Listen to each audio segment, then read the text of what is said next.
일절에 보니까 오늘 모든 사람을 위한 기도를 해라 라고 이렇게 권면을 합니다. 그게 바울이 디모데에게 목회를 위한 첫 번째 기도 제목을 줬을 때 뭘 얘기를 했냐? 모든 사람을 위하여 기도해라 라고 줬습니다. 우리가 디모데전서, 디모데후서, 디도서를 목회서신이라고 부릅니다. 그거는 선배였던 바울이 제자였고 후배였던 디모데와 디도에게 교회를 위하여 목회를 어떻게 해라 라고 편지를 썼던 내용입니다.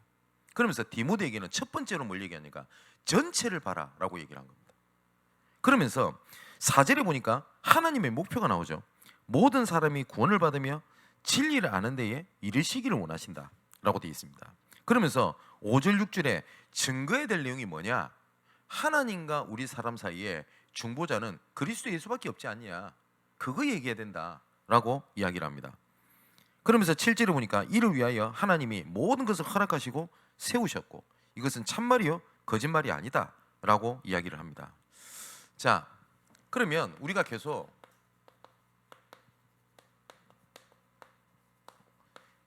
지역 복음화를 위한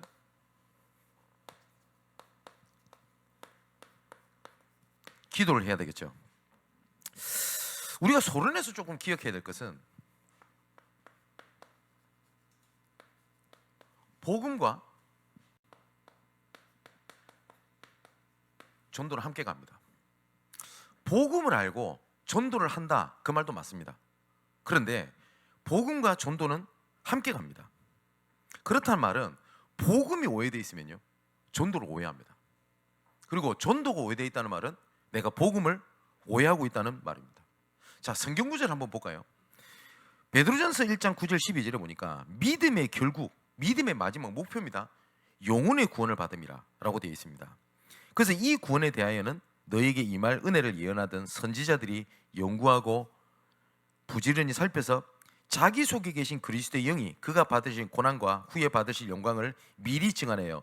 누구를 또는 어떠한 때를 지시하는지를 상고 묵상해라 라고 얘기를 하면서 이것은 12절에 보니까 하늘로부터 보내신 성령을 힘입어 복음을 전하는 자들로 이제 너희에게 알리신 것이요 이것은 천사들도 흠모하고 부러워하는 것이다 라고 되어 있습니다. 그래서 복음을 주셨다는 것은 하나님께서 나를 향한 구원을 계획을 갖고 계시다는 얘기입니다. 이거는 항상 같이 갑니다. 이걸 조금 다른 말로 표현하면 하나님께서 나에게 주신 은혜는 사명이 있다는 얘기입니다. 이걸 놓치면 은혜가 더 이상 내한테 힘이 되거나 증거가 되지는 않습니다. 이런 사람 혹시 만나보지 못했습니까? 내가 한때 이런 은혜를 받았어, 내가 한때 이런 증거를 받고 내가 한때는 이런 응답을 받았어. 그 말은 뭐죠? 지금 어렵다 이 말 아닙니까? 그러면 하나님이 주신 은혜가 헛되다는 말입니까? 그렇지 않거든요. 하나님이 주신 은혜는 하나님이 주신 사명이 있다는 얘기입니다. 그렇다면 우리가 올바르게 말씀을 붙잡는다는 게 뭐죠? 은혜 받은 거에 내가 작은 것의 실천에 대한 사명을 찾아내는 게 올바르게 말씀의 인도를 받는 겁니다. 자, 두 번째는 우리가 사모를 한다고 그러죠. 오늘의 말씀, 오늘의 기도, 오늘의 전도.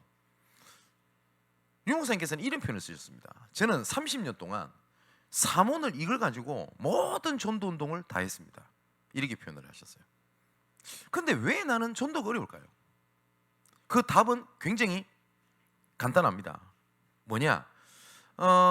어떻게 말씀을 붙잡느냐에 따라서 그게 전도 현장과 연결이 되고 안 되고가 결정이 됩니다. 그래서 사모늘의 시작은 전도 현장을 두고 하나님께서는 전도 계획을 두고 나에게 지금 말씀을 주고 계신다 라는 걸 가지고 말씀을 붙잡을 때 모든 것이 시작이 됩니다. 근데 대부분 기도첩을 한다, 아니면 주일날 예배를 드린다, 뭐 지교에서나 뭐 이렇게 다락방에서나 이렇게 말씀을 듣잖아요. 그러면 보통 어떻게 내가 말씀을 듣느냐니까 너무 힘들거든요. 그래서 위로를 받으려고 말씀을 들어요. 그러면 크든 작든 하나님 위로하십니다. 그죠? 응답 받았잖아요. 나는 말씀을 그리 붙잡았는데.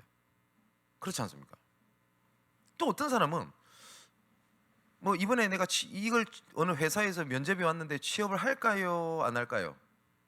그 답을 찾아야 되겠다라고 생각하고 말씀을 듣습니다. 그러면 물론 강단에서 여기 어느 회사 가라라고 하시지는 않을 겁니다. 그런데 분명히 하나님께서 지혜를 주시고 인도에 가시는 문을 여실 겁니다. 그래서 취업을 했어요. 응답 받았잖아요. 나는 말씀을 그렇게 들었는데, 그죠? 기도도 마찬가지 아닙니까?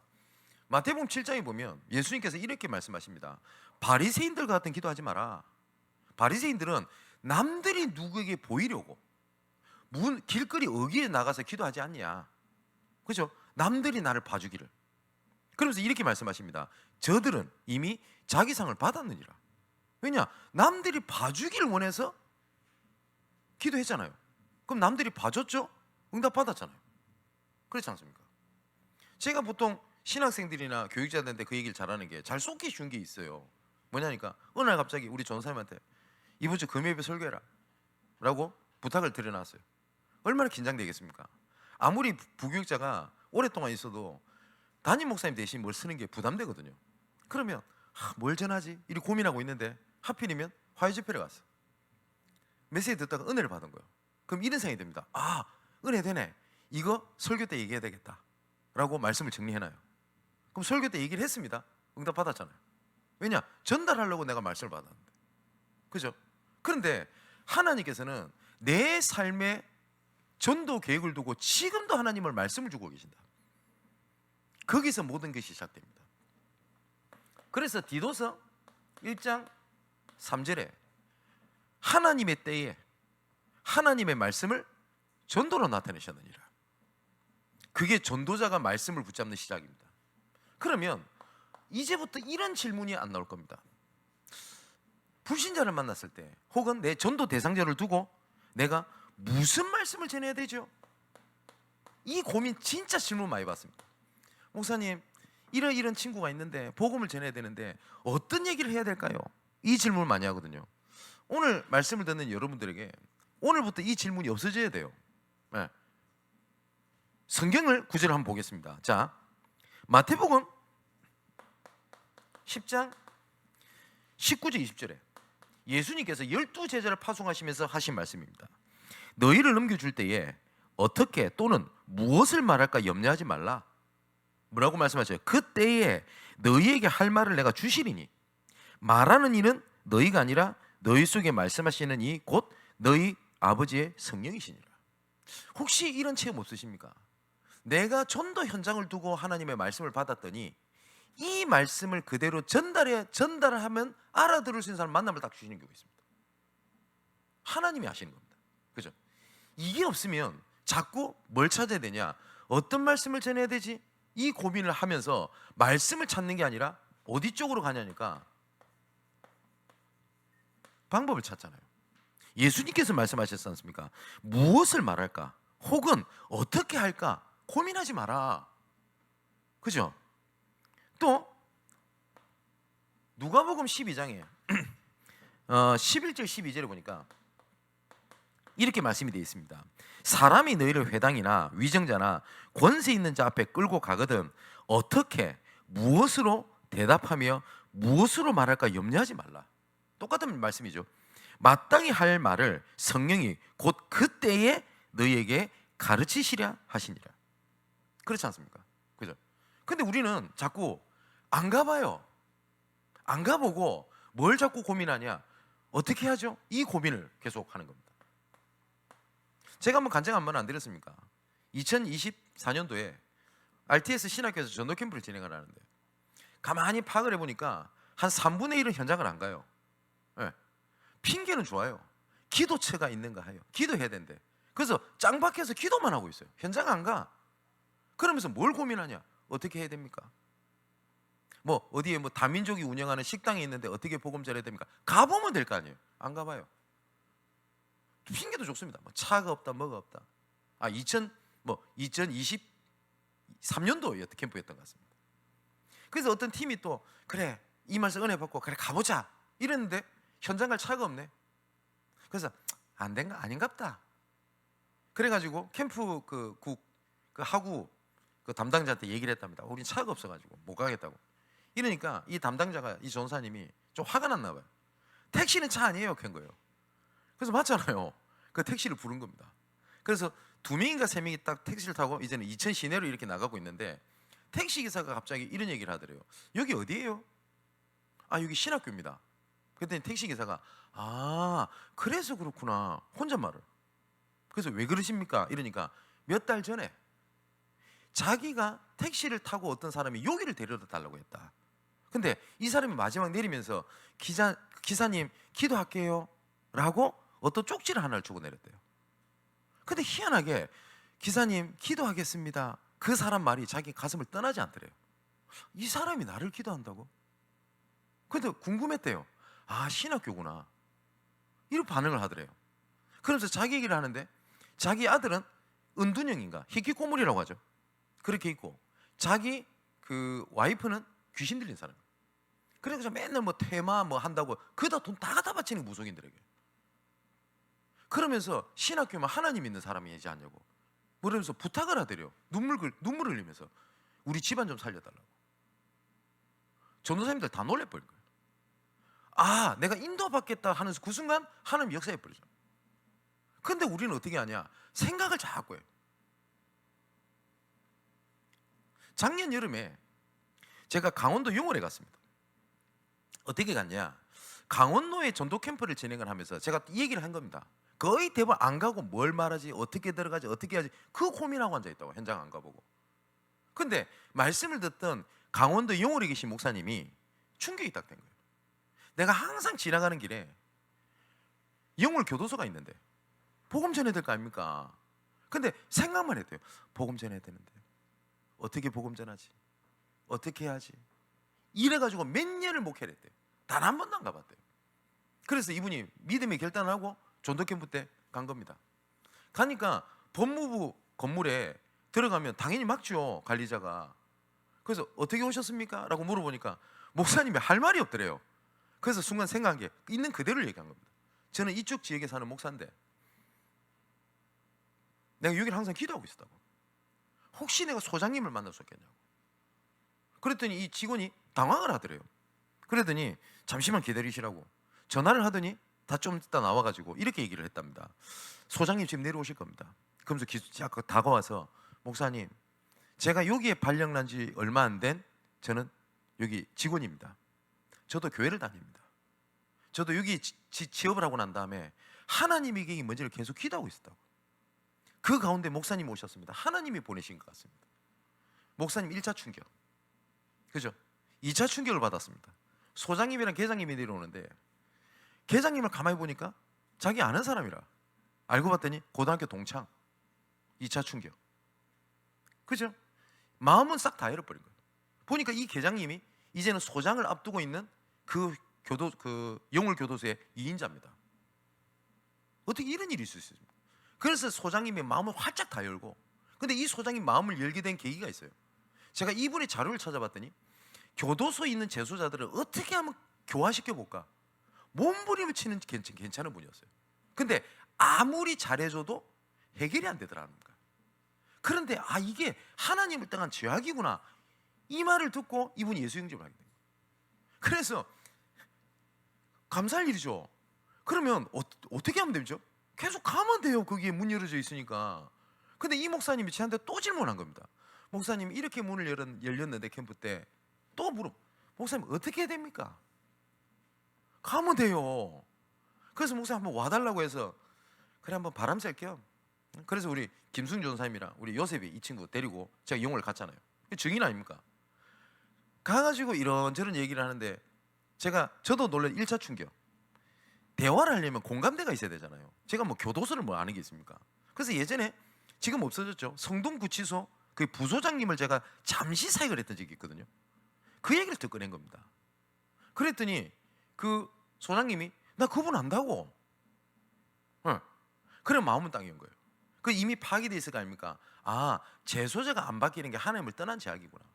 그래서 제가 이런 얘기를 드렸어요. 소장님, 이 재소자들이 뭐 나쁜 놈이면 뭐 할 말은 없는데 나는 진짜 이렇게 살고 싶지 않은데 계속 그 죄악 가운데 어쩔 수 없이 빠져들어가지고 계속 반복해 들어오는 사람이 있지 않습니까? 소장님, 맞다는 거예요. 어떻게 그걸 마음을 하시냐고. 성경에 나와 있습니다. 그게 뭐냐? 영적 문제입니다. 이분이 마음을 열고 그때 뭐라고 하냐? 영월 교도소에 전도 집회를 좀 해주면 안 되겠냐고. 얼마든지 있잖아요. 근데 우리 자꾸 어떻게 하냐? 방법 어떻게 하지? 그럽니다. 이번에 어제 그 서구 지교회에 어떤 거기 있던 사역자 한 분이 우리 언니가 뭐 암에 걸려서 뭐 이런 연락이 오고 하는데 하필이면 목사님이 신방 다니고 난 이후에 그런 연락이 왔대요. 그래 또 자기 이런 생각이 들었답니다. 어떻게 하지? 근데 하필이면 어제 제가 요 얘기했거든요. 웃더라고요. 말씀 전하는데 가야 되겠다. 가야죠. 그렇지 않습니까? 자, 또 보십시오. 요한복음 14장 26절을 보니까 예수님의 약속입니다.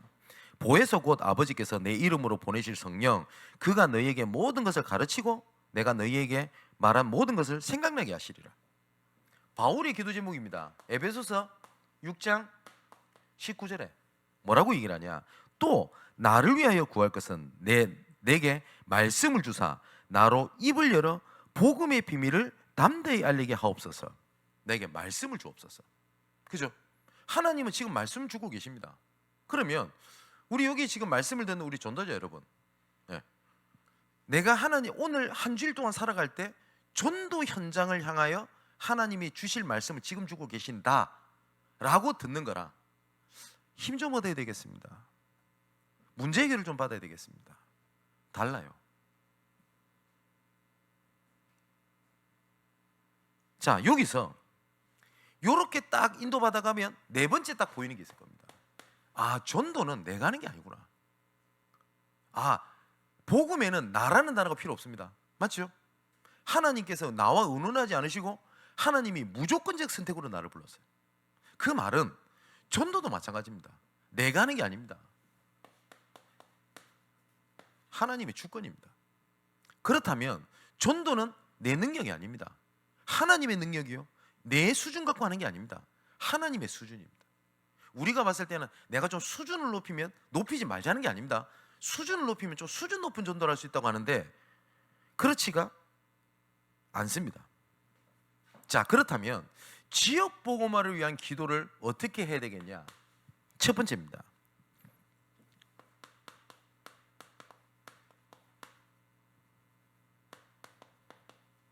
성령의 인도를 받아야 돼요. 성령의 인도를 받는 방법이 말씀입니다. 성삼위 하나님이 말씀과 상관없는 말씀을 하실 리가 없어요. 하실 리가 없는데 하지 않으세요. 말씀에 근거하여 일을 진행하십니다.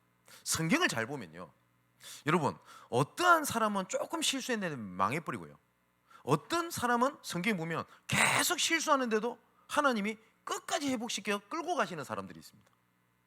그 이상하지 않습니까? 그죠?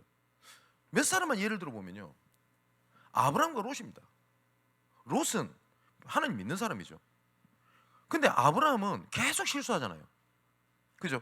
가나안 땅 가라고 했는데 어떻게 하죠? 점점 기근이 들어서 애굽 땅 가버리고, 그거 가가지고 자기 마누라 팔아먹고 실수하고, 그리고 또 네 아들 주겠다니까 조카로 데리고 가고, 그래서 조카로 내보내라네. 내보냈어요. 또 정신 못 차려요. 어떻게 합니까? 하갈이라는 여자를 데리고 와서 또 해놓고, 그 결과가 그 뭐죠? 모슬림이고. 그렇죠? 조카로서 딱 하나 선택 실수했어요. 뭡니까? 소돔을 딱 선택한 것밖에 없습니다. 그죠? 근데 그 증거는 뭘까요? 창세기 12장 4절에 보면 아브라함은 말씀을 따라갔고 이렇게 돼 있습니다. 롯은 말씀을 따라갔다는 기록이 없어요. 야고가에서 분명히 두 사람은 믿는 사람입니다. 그죠? 에서는 말씀을 따라갔다는 기록이 없어요. 야곱은 실수 계속합니다. 인본주의도 씁니다. 넘어집니다. 근데 말씀을 따라갔다는 기록이 있어요. 그 차이입니다.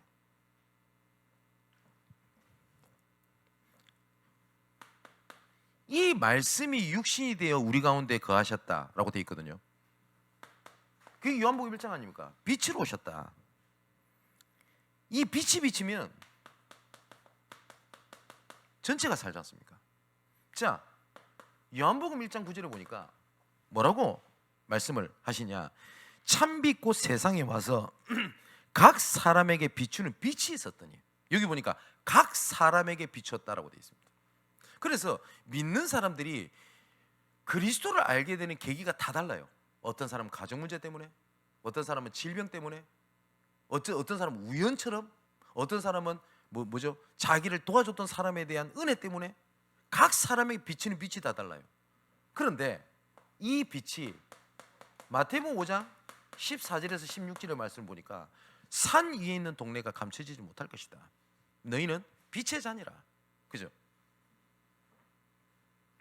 그리고 이 빛을 따라갔더니 나는 그 어느 날 보니까 내가 구원받고 평안하고 기분 좋고 뭐 하는 줄 알았는데, 요한복음 6장 39절에 보니까 예수님이 이렇게 말씀하셨습니다. 나를 보내신 이의 뜻은 내게 주신 자 중에서 내가 하나도 잃어버리지 아니하고 마지막 날에 다시 살리는 이것이니라. 예수님의 모든 공생의 목적은 어디 있다고 예수님이 말씀하시냐? 모든 사람을 살리는 것이다. 그죠? 우리가 신앙생활 할 때 뭐라고 얘기합니까? 예수님 따라간다 안 합니까? 예수님 닮기 원한다 안 합니까? 그럼 한번 물어봅시다. 예수님 닮기 원한다고 하는 게 거의 대부분 사람들이 뭘 얘기합니까? 인격 얘기하잖아요. 맞죠? 인격적이어야 됩니다. 마지막 목표는 뭐냐? 살리기 위해서입니다. 그죠? 살리는 거 빼놓고 예수님 닮기 원합니다 하면서 용서해야 되고, 오른밤을 쳤더니 왼밤도 돌려 쳐내고, 그래서 예수님 닮기 원합니다, 그런 겁니까?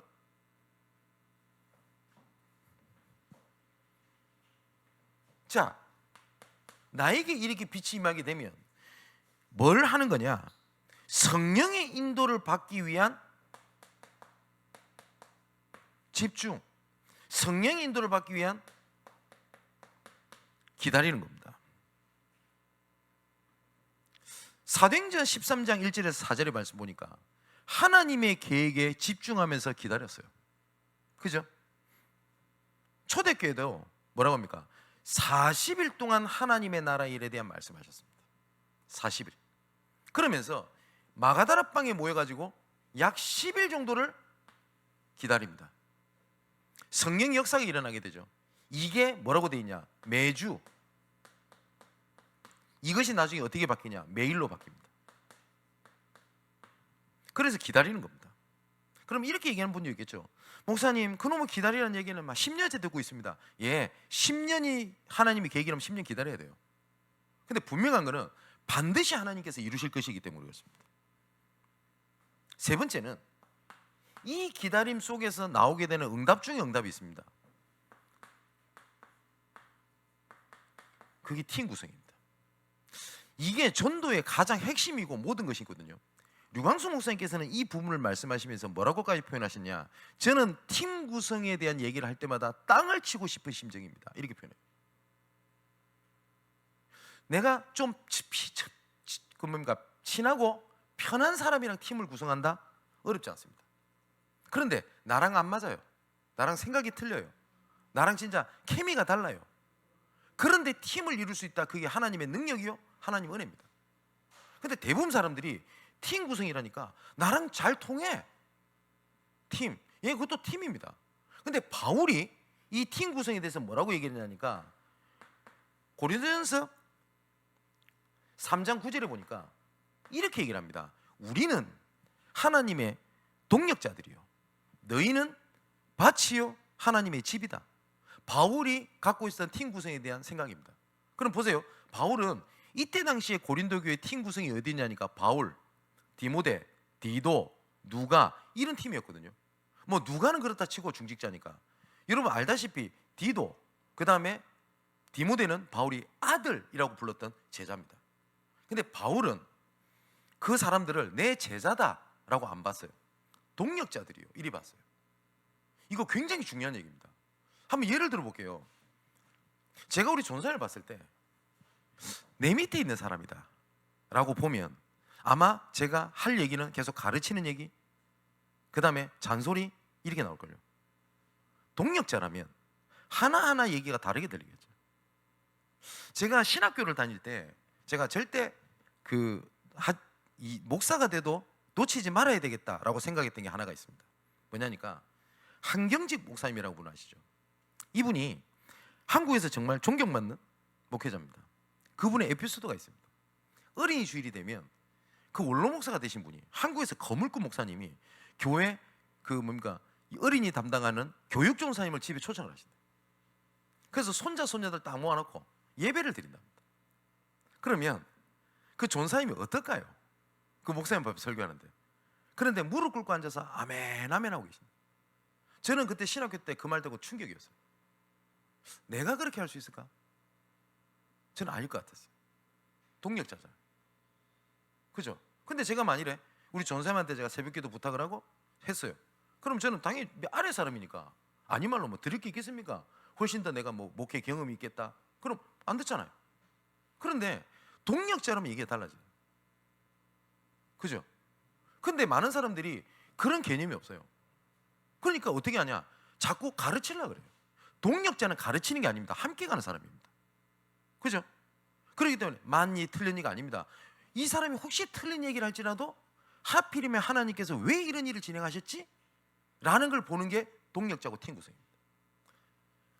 제주도에 전도 캠프를 진행하러 갔는데 그때 어른 목사님들 다 계셨어요. 그때 뭐 김동건 목사님 이런 어른들, 그 연세 많으신 분이 순수하게 복음 전하시려고. 근데 조장을 어린 여자 전도사님을 세운 거예요. 그럼 보통 개념이 있고 상식이 있으면 어른 목사님 오시면 모시잖아요, 이렇게. 그렇지 않습니까? 그 제가 일본에 그 전도 캠프를 갔을 때 지금 아직 돌아가신 김원수 목사님이라고, 그 우리 총회장 출신 아닙니까? 이분이 맨 앞에 앉아가지고 아멘 아멘 하고 계세요. 그러면 제가 그때 전도사니까 항상 왔다 갔다 하면 제가 모시고 다니고, 그게 상식이 아니지 않습니까? 근데 이 전사님 어떻게 했냐? 목사님 이번 주 여기 한장 가세요 오늘. 그 목사님 아무 말 안 하고 생지 들고 갑니다. 그럼 팀 구성이 한 번에 바뀌면 안 되거든요. 아니다 싶었는지 목사님 그거 아닌가 봅니다. 요 가세요. 그 목사님 아무 말 하고 이렇게 가고. 근데 희한한 게 뭔지 압니까? 목사님이 가는 곳곳마다 하는 예비대응답이었어요. 그때 이 본이 하셨던 말씀입니다. 왜 생명 살리를 이 중요한 시점에 왜 저 어린 여자 전도사님이 이런 얘기를 하셨을까? 다르잖아요. 그리고 뭐라고 했냐? 너희들은 하나님의 밭이요. 여러분 고린도 전후서를 설명하면서 얘기했죠. 고린도 교회는요 바울을 사실상 멀리했던 사람들입니다. 어느 정도까지 멀리했냐? 바울 저거 우리 목사님 아니야. 그래서 바울 밀어내려고까지 했고요. 어느 정도까지 욕을 했냐? 바울 저거 우리한테 관심 있는 게 아니야. 결국 돈이야, 돈. 왜냐니까 바울은 고린도 교회 와서 헌금을 모아가지고 가서 또 선교하고 있거든요. 겉모습 보니 그렇지 않습니까? 또 나중에 뭐라고 얘기를 하죠? 바울 저거 글은 엄청나게 잘 써. 근데 사람이 열해가지고 말도 잘 못해서 만났을 땐 그런 말도 못해. 근데 실제로 바울이 글은 잘 썼지만 언변술은 조금 부족했던 것 같습니다. 그 사람들을 놓고 바울은 뭘로 봤냐? 너희는 하는 밭이요. 밭이라는 말은 뭐죠? 심을 것이 있고 열매 맺기 위한 거라. 근데 우리가 연약한 자들이 교회 왔어요. 그러면 이 사람 어떻게 되겠나? 뭐 이런 사람 어떻게 되겠나? 우리 교회는 왜 문제 있는 사람이 많지? 밭으로 안 보잖아요. 팀 구성이란 말은 그 말입니다. 그죠? 그래서 제가 몇 번 말씀드리죠. 저는 우리 교회에 이 사람은 나보다 좀 더 특별히 친하고 목사님처럼 좀 더 소중하게 생각하는 사람이 있냐? 없습니다. 예, 하나님 듣고 계시겠죠? 없습니다. 또 반대로 목사님이 나를 좀 문제 있는 사람 취급을 하고 좀 우리 목사님이 나를 안 좋아하는 거 아닌가? 없습니다. 예, 하나님 듣고 계시겠죠? 없습니다. 만일에 제가 제 나름대로 머릿속에 성도들 일에 나누고 있다면 저는 사실상 끝난 겁니다.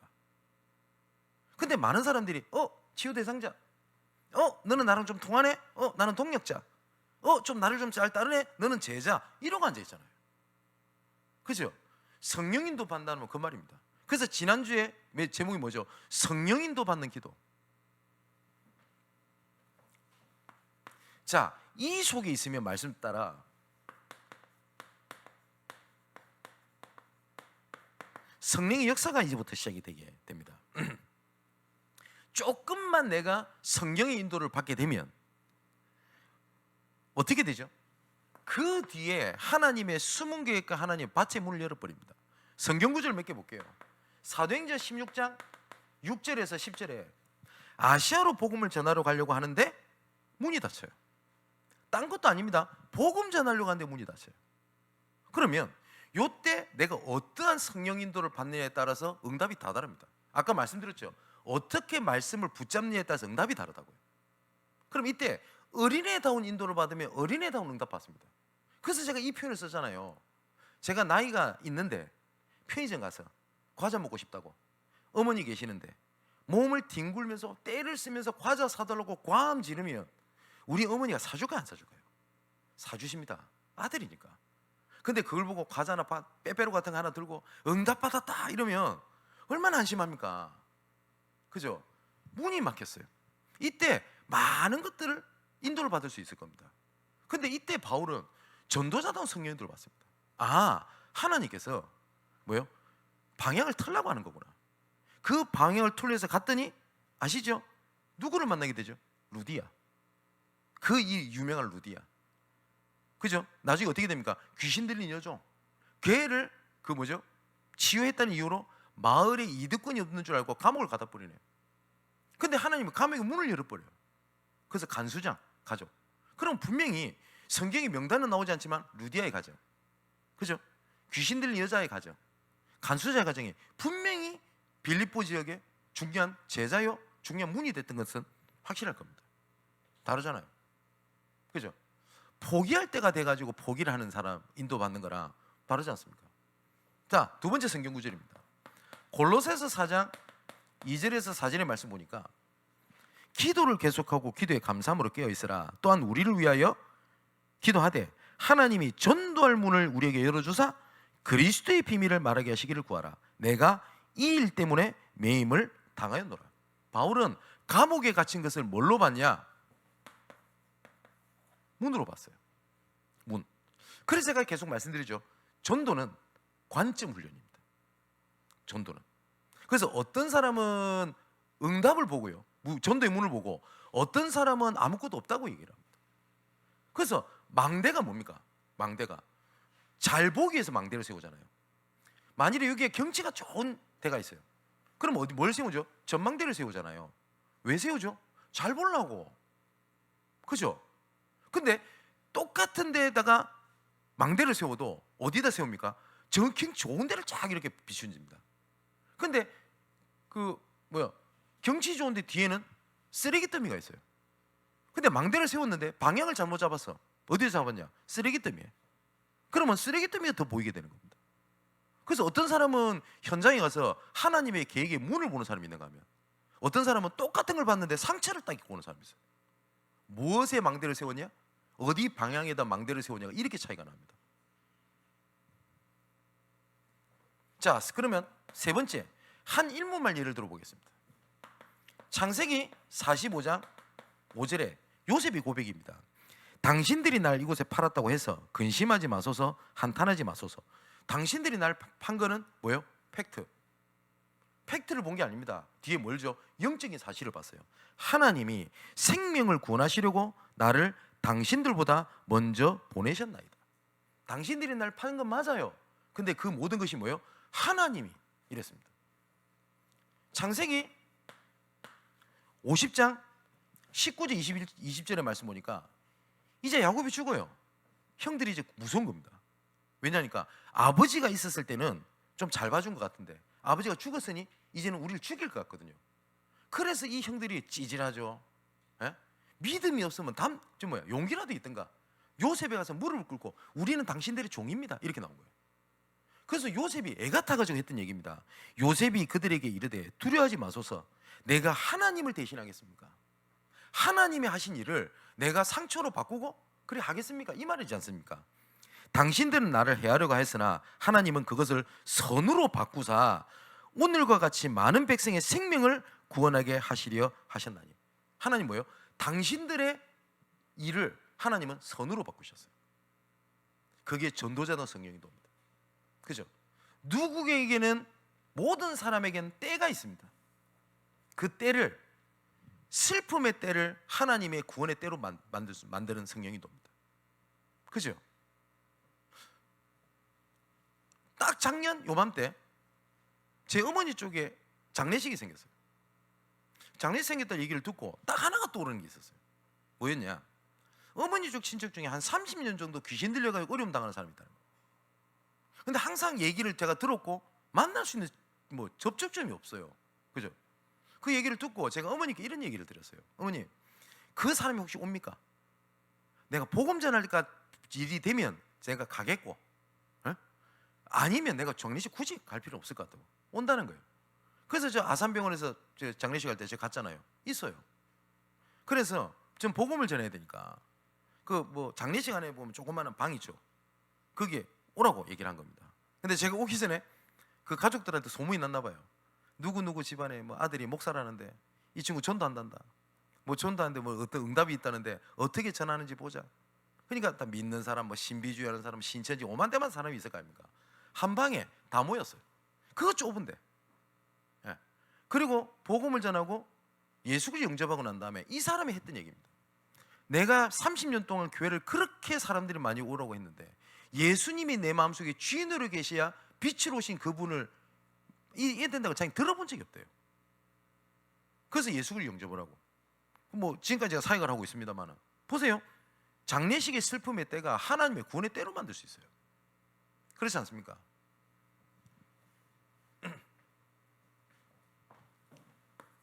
성령의 역사 뒤에는 반드시 성령의 열매가 나오게 됩니다. 또 성경 구절을 몇 가지를 보겠습니다. 어떻게 하냐? 사도행전 19장 8절에 10절의 말씀 보니까 이렇게 돼 있죠. 하나님의 나라에 관하여 광론하고 권면하니 두 해 동안 이같이 하니 아시아에 사는 자는 다 주의 말씀을 듣더라. 하나님의 나라에 대하여 강론을 하는데 두 해 동안 했다라고 돼 있죠. 여기서 우리가 성령의 열매를 봤을 때 지속적으로 받아야 될 중요한 게 하나가 있습니다. 일심, 전심, 지속입니다. 근데 우리 대부분 안 해요. 조금 했다가 안 되다 싶으면 금방 포기해버리고. 그죠? 우리는 뭐죠? 너무 성급하고 특히 대한민국 사람이 그런 것 같아요. 바울이 다메섹 도상에서 예수 그리스도를 만나고 사도행전 13장 1절에서 4절 선교사를 파송받을 때까지 얼마나 기간이 소요된지 아십니까? 우리 성경을 쫙 지나가잖아요. 대충 파악을 해도 14년입니다. 우리는 금방 뭐가 된 것처럼 보이잖아요. 근데 안 해요. 그냥 좀 찔끔하다 말아버리고. 일심전심 지속입니다. 그 제가 한번 말씀 안 드렸습니까? 저 광주에 계신 어떤 장로님이 보고를 드시다가 독에 중독이 돼버렸어요.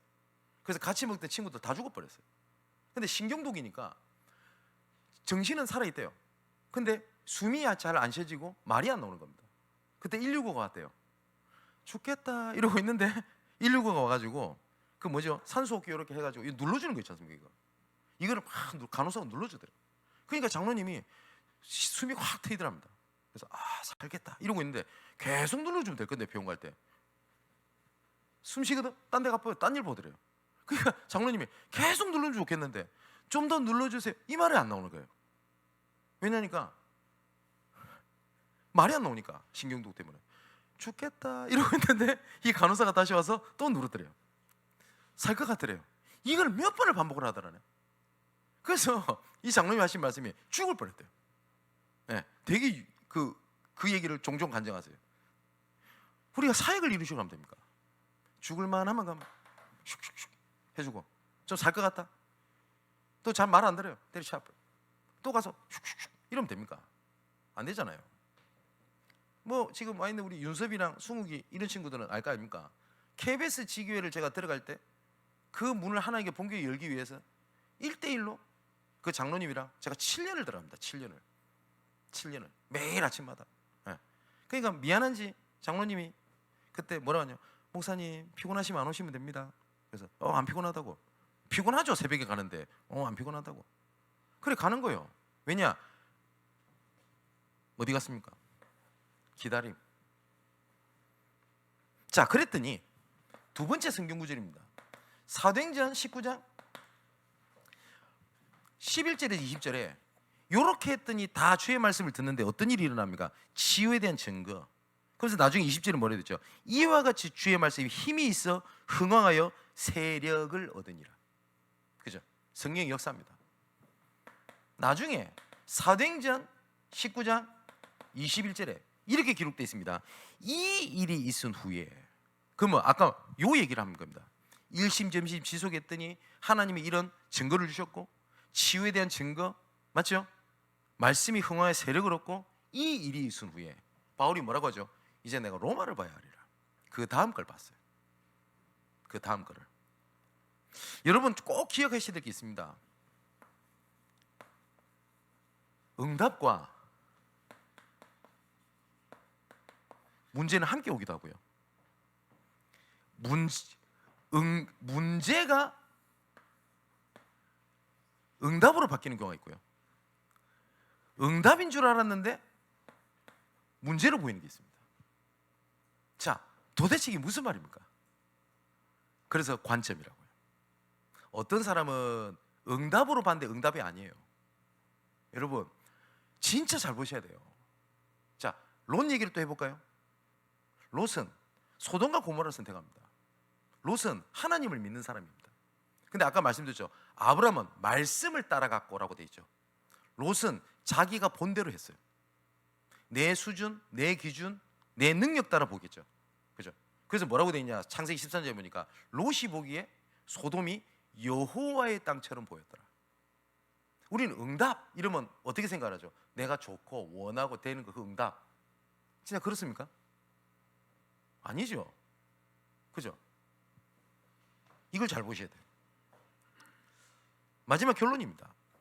어떻게 그러면 지역 복음화를 위한 올바른 시작을 하겠냐 할 때 올바르게 전도자를 양육하는 방법이 가르침이 아닙니다. 나눔입니다. 나눔. 뭘 나누는 거냐?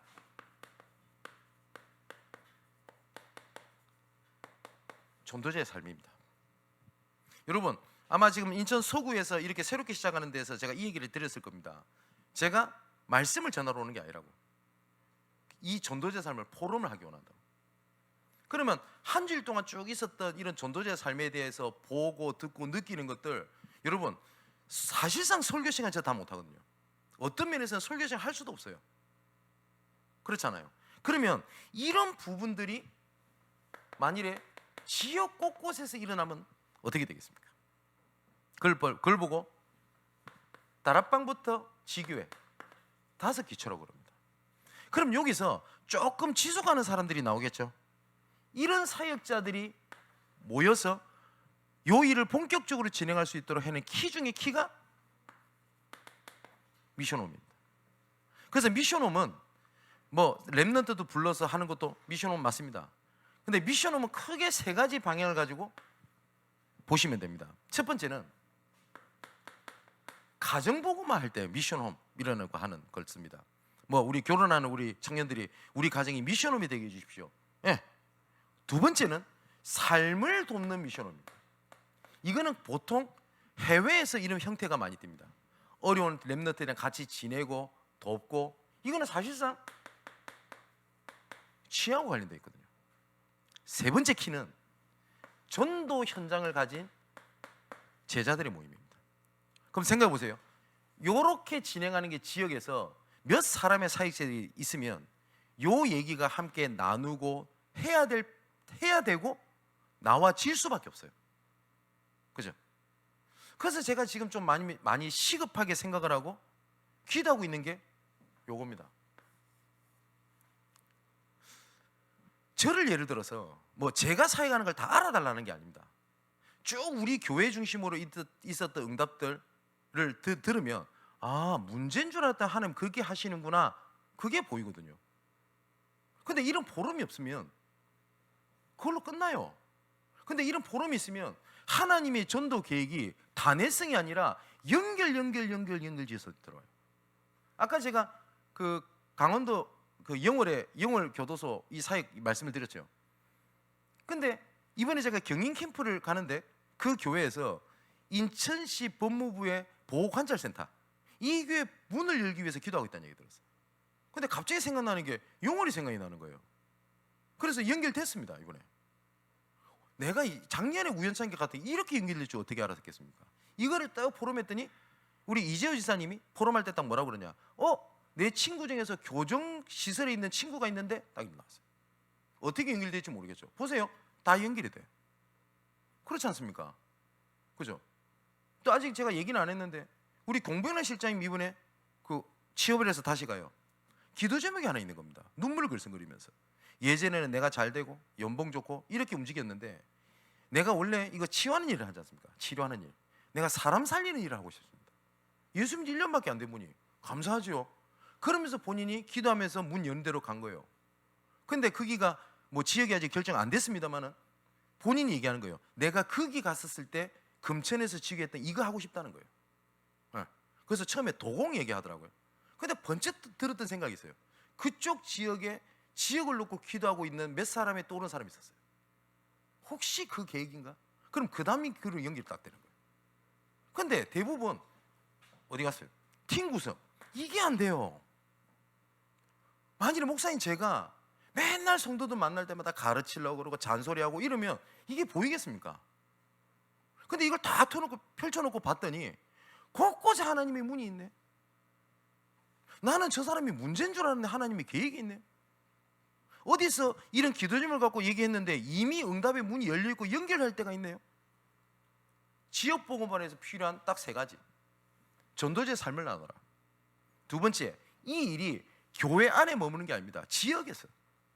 그럼 분명히 문이 열리겠죠. 이것을 움직일 수 있는 미션홈입니다. 이 얘기를 계속 좀 하게 될 겁니다. 저와 여러분에게 지역복음화를 위한 올바른 기도가 시작되고 지역복음화의 올바른 문이 열리며 지역복음화의 하나님의 올바른 열매가 맺어지는 은혜가 있게 되기를 주님의 이름으로 축원을 드립니다. 자, 이 시간 혹시 비디오로 보신 분 끊지 마시고 기도 같이 했으면 좋겠습니다. 매주 하듯이. 뭐냐, 하나님, 내가 살고 있는 이 지역에 하나님의 계획의 문을 열어주옵소서. 사도행전 18장 10절에 보면 이 성중에 내 백성이 많음이니라 그랬습니다. 분명히 하나님께서 예비하셨고 분명히 그 계획이 있기 때문에 나를 거기 살게 하셨지 어쩌다 보니 거기 사는 게 아닙니다. 지역 복음화를 위하여 지금까지 관심이 없었던 우리를 용서하시고 이 시간 하나님 지역 복음화를 위한 올바른 기도가 시작되고 인도를 받으며 하나님의 역사로 말미암아 열매 맺는 전도자로 살아갈 수 있도록 이 시간 주신 말씀 붙잡고요, 한 2-3분 동안 여유 있게 우리 자연스럽게 기도하다가 우리 인도받도록 하겠습니다. 기도합니다.